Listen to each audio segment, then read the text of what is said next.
Hello, everybody. It's that college football guy here with, yet another premium prediction video. We're talking about now the Knights of UCF of the Big 12. See the curtains up? Yeah. I got on both sides today. That's me on the going to hear us. Hi, what you doing? Doing something about it. Okay. They kept looking over, something like I was nuts. What are you doing? Is it a video? Hey, what are you talking about? Can I talk to you? Hi. So I had to close the curtains up and basically put this all the way across while I was and waited half an hour to open the curtains up, and hopefully they don't do some crap and try to jump on the hood or do something stupid, because yes, they've done that before. Not this particular guy, but true. Anyway, shall we get into this? All right, UCF 4-8 in 2024. Yeah, it wasn't exactly what they hoped for. New head coach, new drink. Scott Frost back. Doing a rewind. Back. Scott Frost is back for his first season in his second run as UCF head coach. He was the head coach at, previously he was a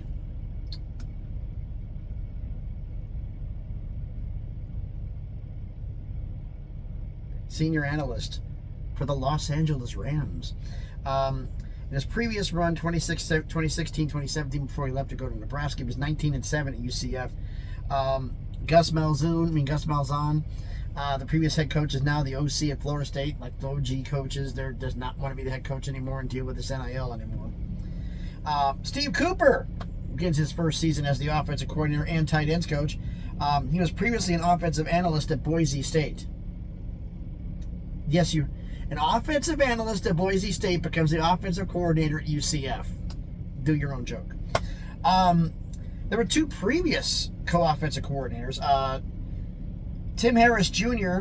is now the passing game coordinator and wide receivers coach at Florida State, followed Gus Malzahn. Darren Hinshaw is now the quarterbacks coach at Purdue, so we'll see how that goes here. UCF ranked 14th in total offense last year. Beat a totally different team then. Alex Grinch begins his first season as the DC and safeties coach at UCF. He was previously the co-defensive coordinator and safeties coach at Wisconsin. I don't know if he was calling plays there or not. Two previous co-defensive coordinators. There was a lot of co-coordinators at UCF last year. Ted Roof, who was actually fired 8 games into the year, he currently doesn't have a job. And the other one was Addison Williams, is now the secondary coach at Nebraska. Kind of ironic. UCF ranked 37th in total defense last season, and if you want to count Grinch having a say in the plays, I don't know if he did or not. Nebraska ranked 18th in total defense last year, so we'll see if that's an improvement or not. Quarterbacks, well, whole new room. And, yeah, there's only 5 quarterbacks on this roster. And one, I'm going to count the ones here that actually did something here. I mean, Brock Hansel, the redshirt junior, didn't do anything. Everybody else had one holdover from last year. So you got Ja'Carri Brown, the redshirt junior, 35 of 67, 398 yards, 1 touchdown, 4 picks. He's the only holdover quarterback. We have 3 transfers coming in. You got Taven Jackson, the redshirt junior. Know him real well. He was a Tennessee quarterback, transferred in Indiana. Now he transfers over here to UCF. 23 of 37, 349 yards, 4 touchdowns, and 1 pick. In reverse of Ja'Carri Brown. You've got another one. Here's a transfer, a redshirt freshman. Didn't get any stats. Transfer from Virginia Tech, Davy Belfort. Name sound familiar? Last name? Belfort? Ever heard of Vitor Belfort? Former boxer, UFC fighter? Yeah, that's his kid. That'd be an intimidating sight to see on the sidelines, wouldn't it? Vitor Belfort going there, run harder, you know? Oh, this could be bad. But the two guys, but I think realistically probably going to be the starting quarterback. Odds on right now is Cam Fancher, the redshirt senior transfer from FAU. 126 out of 212, 1,528 yards, 6 touchdowns, 6 picks. Nobody blows your doors off. This is going to be interesting to see how this goes here. Running back room, only 7 running backs on the entire roster, and only 2 of them, actually 3, actually have game experience. Only 2 recorded stats of any kind. You got Stacy Gage, the redshirt freshman. He actually played 3 games. You have 3 freshmen and another guy here. Then you got two guys battling for the starting job. You got Miles Montgomery, the redshirt senior, holdover from last year's squad, 51 carries, 293 yards, and 3 touchdowns. And Jaden Nixon, the redshirt senior transfer from Western Michigan, 143 carries, 919 yards, and 12 touchdowns. So I think that's probably going to be, he's probably going to be running back number 1, but then again, who really knows here? Then we've got the best room on the offense, the wide receiver room. Transfers definitely complete. You've got a boatload of wide receivers here that have got in here. A lot of 4 freshmen, but you've got 5 guys who've done some stats and done some things here. We've got Marcus Burke, a transfer from Florida. Rick Darius, nicknamed Day Farmer, the sophomore transfer from West Virginia. And Dwayne Thomas Jr., the junior transfer from Charlotte. They did record some stats, but they didn't win enough, which is not at least 10 receptions. The 2 that measured on my list here, you got DJ Black, the redshirt junior. Both of them are FCS, by the way. DJ Black, the redshirt junior transfer from Limestone College, 32 receptions, 693 yards, and 8 touchdowns. And you got Chris Dummerkamp, the redshirt senior transfer from Chattanooga, 36 receptions, 640 yards, and 2 touchdowns. So, yeah.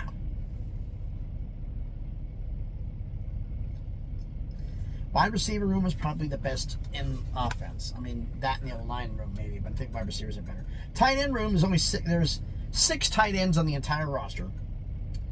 4 of them did something. Only one of, you have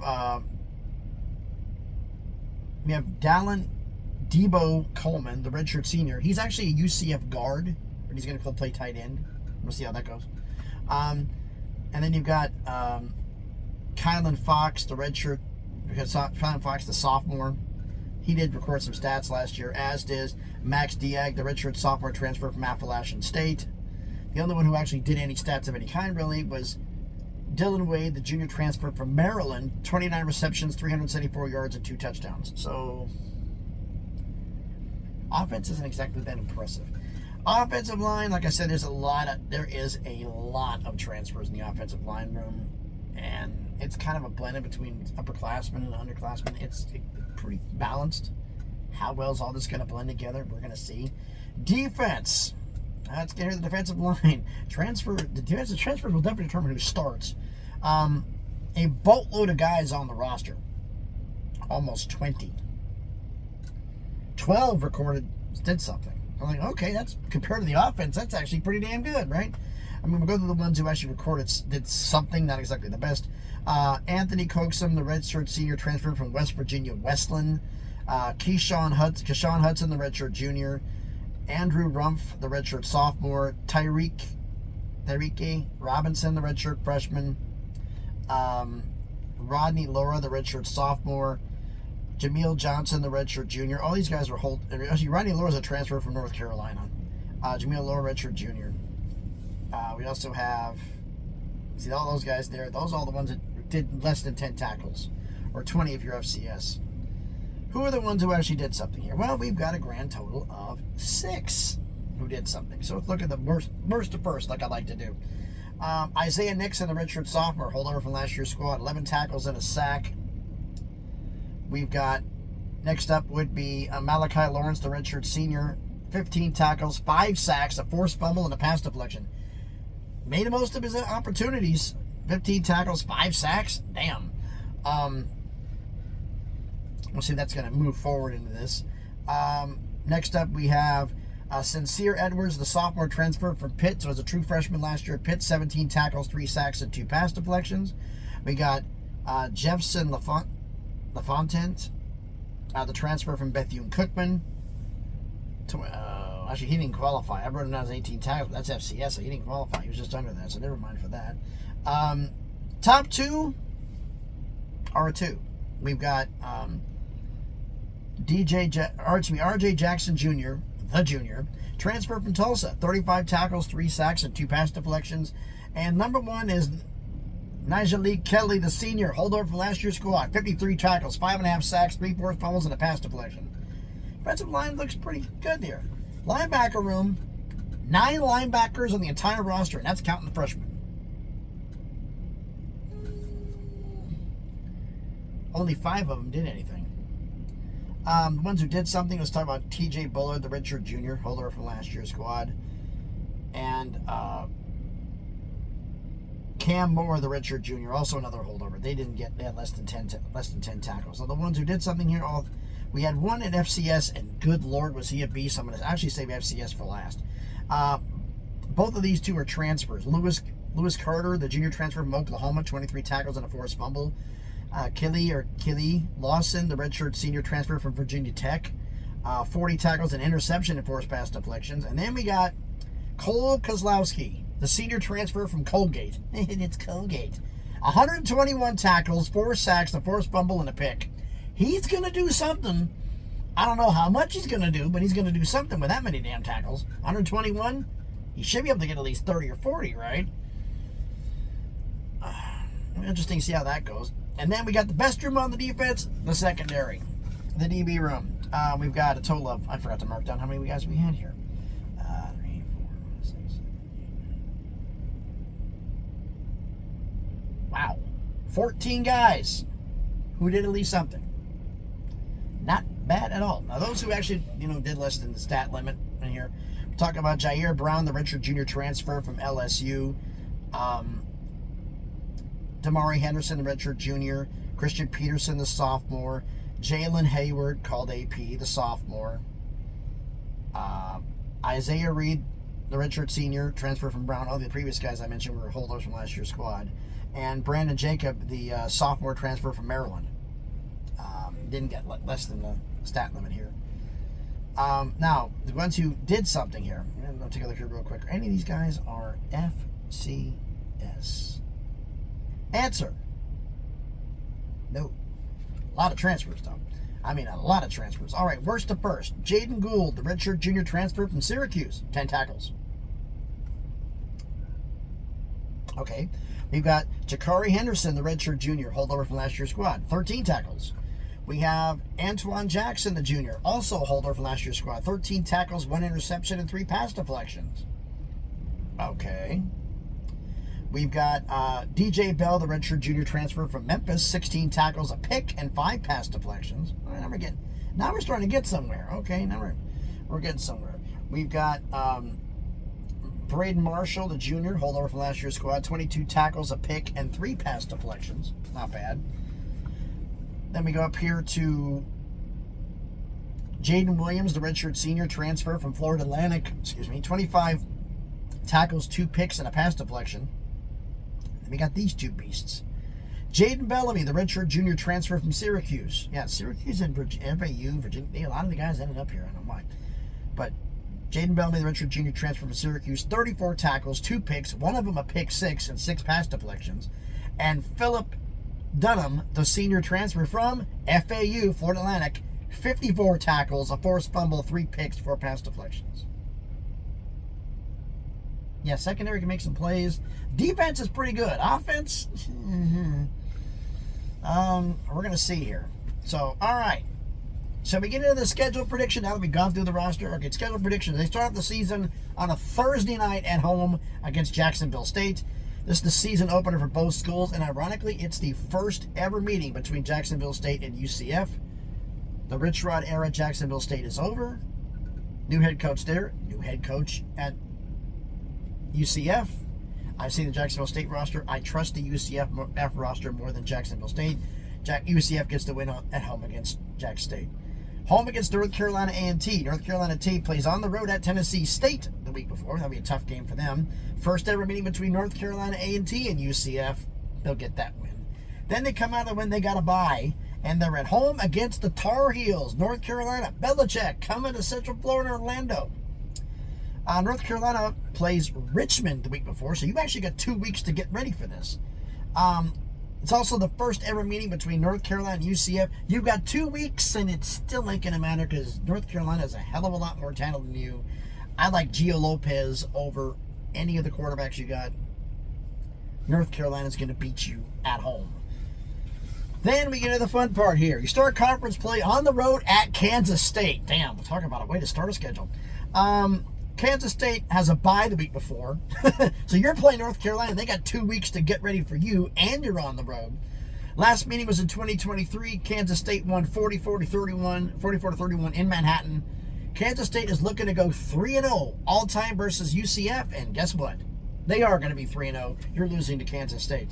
Then you're at home against Kansas the following week. Kansas plays Cincinnati at home the week before.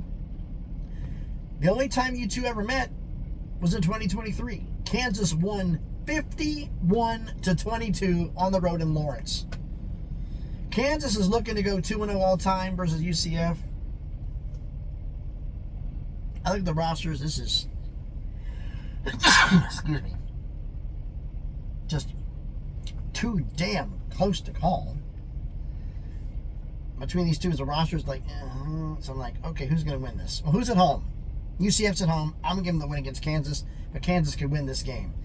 Next, they're on the road at Cincinnati, the Bearcats. Cincinnati plays Iowa State at home the week before. Damn, talking about not an easy game. Last meeting was last year. Cincinnati won 19-13 on the road in Orlando. I look at this game as also because everything on the rosters are kind of even. This is a coin flip game. Who's at home? Cincinnati is. So you're losing on the road at Cincinnati. Then you're at home against West Virginia. I covered this game in the West Virginia preview and prediction video. You are losing at home to West Virginia. They're more talented. Then you get a bye. Come out of the bye at home against Baylor. I covered this game in the Baylor prediction video. Baylor fans didn't like this, but because you had 2 weeks to prepare, I think Baylor's going to have some injuries piling up. You're going to pull off a little bit of an upset. You're going to beat Baylor on the road in Waco. It's on the road in Waco? I'm not sure. Might be at home. But anyway, might be a home game. I never reversed that one on there. But anyway, then you got a Friday game, a Friday Night Lights game, home against Houston. I covered this game in the Houston preview and prediction video. You're going to beat Houston at home. Then you're on the road at Texas Tech. Texas Tech plays BYU at home the week before. They're going to be 2 weeks.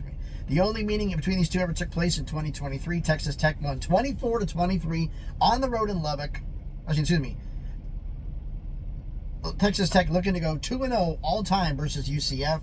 And they're going to go 2-0 all-time versus UCF. They're going to lose to Texas Tech. Then you're home against Oklahoma State. I covered this game in the Oklahoma State preview prediction video. Your quarterback situation is bad. Oklahoma State's is worse. You're going to beat Oklahoma State. And you finally finish off the season on the road, cross-country, at BYU. I covered this game in the BYU preview prediction video. You're losing on the road at BYU, which means you finished the season, UCF, 6-6. You made a bowl. 6-6, 4-5 in the Big 12. So this is going to be interesting here. I'm going to hear about it on this one. I know it. But yeah, there's a games. What games could flip? Could they beat North Carolina? Maybe. Could they lose to Kansas? Yes, they could lose to Kansas. Could they lose to Baylor? Yes, they could. There's some games that could flip here. But I've done enough yapping. Why don't you let me know what you think about all this down in the comments. So again, thanks everybody for watching the video. If you haven't done it already, do me the favor. Smash that like button, hit the thumbs up. It helps with the algorithm, helps the video be seen by more people. Comment on the video. All right. I'm going to go through the schedule again. Not all the extras. You tell me what you think UCF's schedule will be, their record's going to be, down in the comments. All right. Start off the season home on a Thursday night against Jacksonville State. Home against North Carolina A&T. Got a bye. Home against North Carolina. At Kansas State. Home against Kansas. At Cincinnati. Home against West Virginia. Bye week. At Baylor. Home Friday Night Lights against Houston. By the way, any game I don't say the day it is, Thursday or Friday, they're all Saturday games. On the road at Texas Tech. Home against Oklahoma State. And he finished the season on the road at BYU. You let me know what you think their record's going to be down in the comments. Share this video if you want to. And if you haven't done it already, check out the other videos that I've done. If you like them, hey, subscribe to the channel. You know, on the road to 2K, trying to make some magic happen. If you want to follow me on the craziness that is X, the link is in the description. So again, thanks everybody for watching. More preview prediction videos coming. It just, the road never seems to stop. So thanks everybody for watching. Hope everybody's having a great day. Be safe and please be good to each other.